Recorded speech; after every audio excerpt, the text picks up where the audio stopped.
عزیزم، امروزه همه ما دنبال خوشی هستیم. همه ما دنبال زندگی خوب هستیم.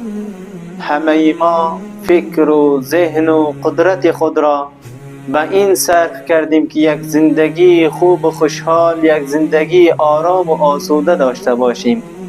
همه ما تلاش این هستیم که یک موتر خوب، بلندخانه های بلند منزل و پولهای زیادی داشته باشیم. اما دوست عزیزم، با این چیزها زندگی خوب نمی شود. با این چیزها خوشحالی حاصل نمی شود. زندگی خوب، خوشحالی حقیقی در آن صورت حاصل می شود که خلق رسول نازنین صلی الله علیه و سلم را بر خود اختیار کنیم و با خلق رسول نازنین صلی الله علیه و سلم تمسک کنیم و چنگ بزنیم. در این صورت زندگی خوب و خوشحال، زندگی آرام و آسوده بر حال ما میسر می شود.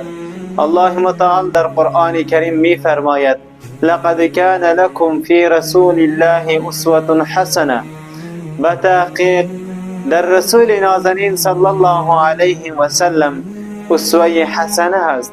هر کی بر راه روش رسول نازنین صلی الله علیه و سلم چنگ بزند، در زندگی خود خوشحالی را احساس می کند.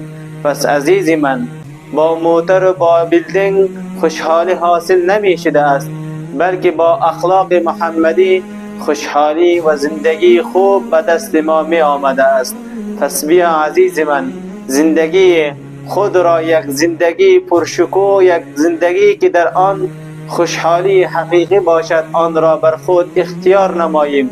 اخلاق محمد مصطفی صلی الله علیه و سلم را بر خود اختیار نموده و به سنت آن و به خلق آن چنگ و تمسک بزنیم. السلام علیکم و رحمت الله.